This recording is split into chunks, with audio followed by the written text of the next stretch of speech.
Assalamualaikum warahmatullahi wabarakatuh. Waalaikumsalam warahmatullahi wabarakatuh. Selamat pagi semuanya. Pagi, Bu. Bagaimana kabarnya hari ini? Alhamdulillah, Bu, baik. Baik. Sebelum kita memulai belajar pada hari ini, marilah kita berdoa. Berdoa dimulai. Bismillahirrahmanirrahim. Rabbi shrahli sadri wa yassirli amri wahlul 'uqdatam min lisani yafqahu qawli. Rabbana atina fid dunya hasanah wa fil akhirati hasanah wa qina azabannar. Amin ya Rabbal alamin. Baik, selanjutnya Ibu absen. Rianti. Hadir, Bu. Baik.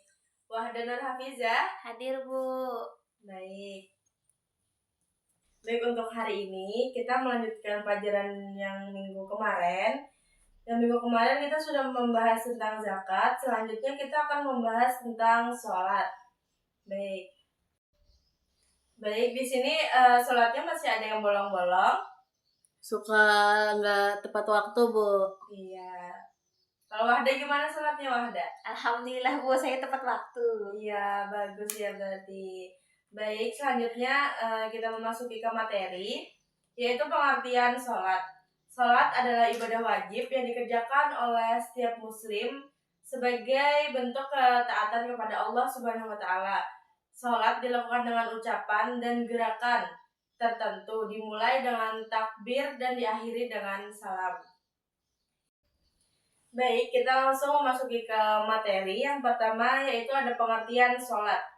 Sholat adalah ibadah wajib bagi umat Islam sebagai bentuk ketaatan kepada Allah Subhanahu wa Ta'ala. Sholat dilakukan dengan ucapan dan gerakan tertentu, dimulai dengan takbir dan diakhiri dengan salam.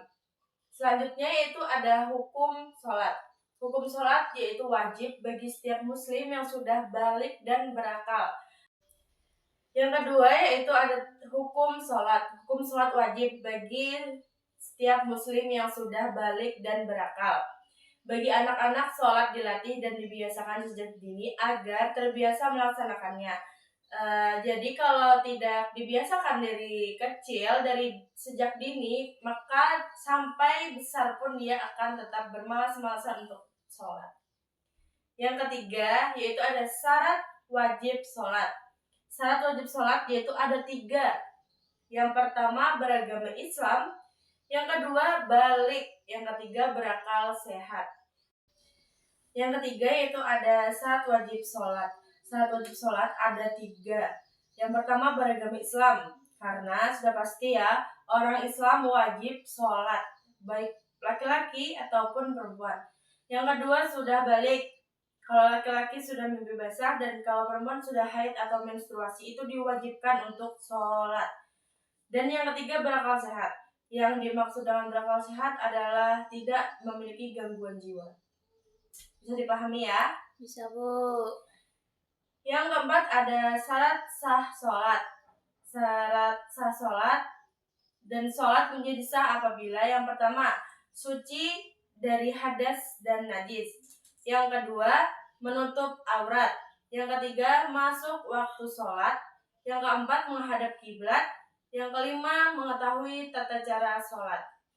Nah, dari 5 itu semuanya harus dikerjakan karena itu menjadi syarat sah sholat. Apabila salah satu dari itu ditinggalkan, maka sholat kita tidak akan sah. Selanjutnya ya. Kalau berkentut, Bu, gimana, Bu? Kalau Itu sudah berwudu.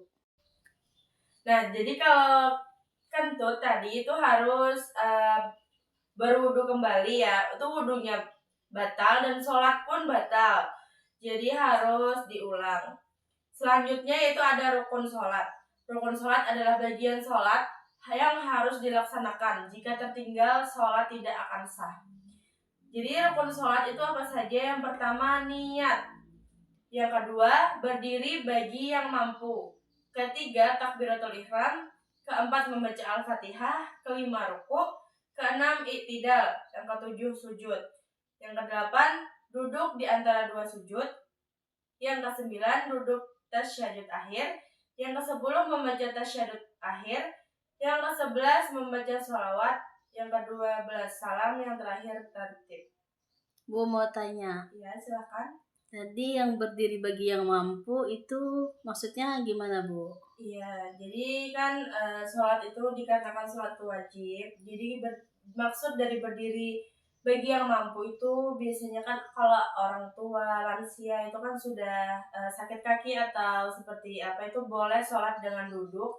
Bahkan yang lumpuh pun atau yang tidak bisa duduk itu diperbolehkan sholat dengan sambil keadaan tidur atau terbaring ya. Ada yang ditanyakan lagi sampai sini? Gak ada, Bu. Ya, selanjutnya memasuki waktu sholat 5 waktu. Sholat wajib yang dikerjakan setiap hari ada 5, yaitu apa saja? Subuh, zuhur, asar, maghrib, dan isya. Yang pertama subuh. Subuh yaitu di pagi hari, zuhur di siang hari, asar di sore hari, maghrib di petang menjelang ke malam, isya di malam hari. Selanjutnya sholat berjamaah. Baik, selanjutnya yaitu sholat berjamaah. Sholat berjamaah adalah sholat yang dilakukan bersama-sama, dipimpin oleh seorang satu imam, dan sholat berjamaah lebih utama dibandingkan sholat sendiri. Bahkan pahalanya itu lebih berlipat-lipat ganda daripada kita sholat sendiri. Selanjutnya adalah hikmah sholat. Dengan melaksanakan sholat, kita lebih dekat dengan Allah Subhanahu wa Ta'ala. Yang kedua, menjadi disiplin waktu. Yang ketiga, terlatih hidup bersih dan tertib. Selanjutnya, membentuk sikap sabar dan taat. Nah, dari semuanya yang sudah Ibu jelaskan tadi, apakah ada yang tidak paham? Semuanya paham ya? Insyaallah paham, Bu. Insyaallah paham, Bu. Baik, di sini Ibu mau tanya tadi,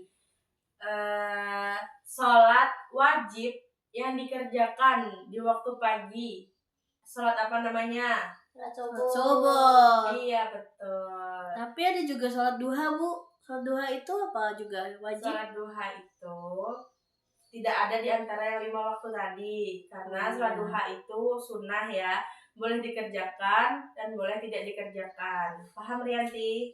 Paham, Bu. Iya. Ini pertanyaan selanjutnya nih, pertanyaan terakhir ya. Sholat dimulai dengan takbir dan diakhiri dengan salam. Oke, Ibu harap kalian bisa sholat dengan tepat, sholat 5 waktu. Jangan bolong-bolong sholatnya dan tetap menjaga sholat dengan baik ya. Mungkin pelajaran kita sampai di sini dulu karena waktu tidak memungkinkan. Baik, mungkin kita sampai di sini saja karena sudah memasuki waktu zuhur. Kiranya hanya itu saja yang dapat Ibu sampaikan. Baik, sebelum kita mengakhiri pembelajaran hari ini, marilah kita mengucapkan hamdalah. Alhamdulillahirabbil alamin. Baik, Ibu tutup. Kurang lebihnya mohon maaf. Assalamualaikum warahmatullahi wabarakatuh. Waalaikumsalam warahmatullahi wabarakatuh.